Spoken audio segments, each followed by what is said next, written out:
को तो देखा ही होगा।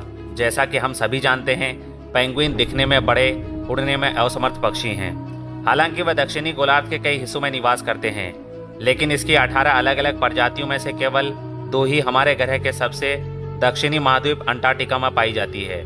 वे है एम्पर और एडेली पेंगुइन। एम्पर इस प्रजाति का सबसे बड़ा सदस्य है। काले और सफ़ेद पंखों के साथ लंबे कद के इन पेंगुइन की छाती पर नाजुक सुनहरे धब्बे होते हैं और पंखों की एक घनी दोहरी परत होती है।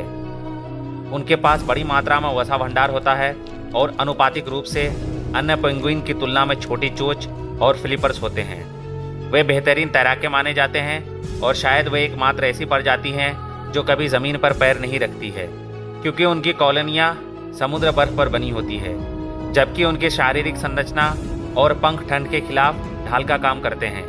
इन पेंगुइन की अंटार्कटिका की तेज ठंड को झेलने की क्षमता उन्हें एक आकर्षक अध्ययन बनाती है। जब तापमान 50 डिग्री सेल्सियस से भी कम हो जाता है तो एम्पर पेंगुइन खुद को एक बड़े समूह में इकट्ठा कर लेते हैं। वे शारीरिक रूप से जितना संभव हो सके एक दूसरे के करीब रहने की कोशिश करते हैं।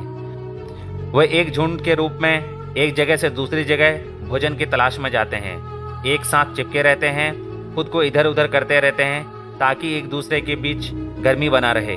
ठंड से बचने के लिए पेंगुइन द्वारा अपनाई गई इस रणनीति को हडलिंग कहा जाता है।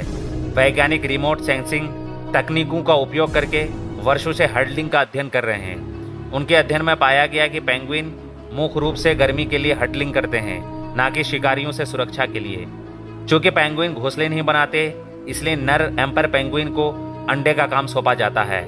इस प्रोसेस में लंबे समय तक उनको उपवास करना पड़ता है, जो 4 महीने तक जाता है। प्रजनन के मौसम के दौरान शरीर की गर्मी को बनाए रखने के लिए पेंगुइन के लिए एक चुनौती साबित होती है, खासकर बिना भोजन के। ऐसी स्थितियों में हडल बचाव के लिए आते हैं। झुंड में रहते हुए पेंगुइन धीरे धीरे चलते हैं। हर 30 से 60 सेकंड में 5 से 10 सेंटीमीटर तक छोटे कदम उठाते हैं। ये गतिविधि अत्यधिक हवा की गति और दिशा झुंड की गति को प्रभावित कर सकती है। अमीबा जैसी आकृति के साथ उनकी गति ध्वनि तरंग के तरल पदार्थों के माध्यम से यात्रा करने के तरीके के समान होती है। मौसम की स्थिति और उनके द्वारा खाए गए भोजन के आधार पर झुंड को कई घंटों तक या कुछ सिर्फ 10 मिनट तक चल सकते हैं। शरीर द्वारा गर्मी के निर्माण के कारण इन झुंडों के अंदर का तापमान 21 डिग्री सेल्सियस तक जाता है, जबकि हर मौसम 50 डिग्री सेल्सियस के आसपास होता है। चैन को तोड़ने के लिए सिर्फ एक पेंगुइन की ज़रूरत हो सकती है, जो आमतौर पर गर्मी को रोक पाने में असमर्थ होता है। झुंड से बाहर आने के बाद कुछ पेंगुइन बर्फ भी खा सकते हैं।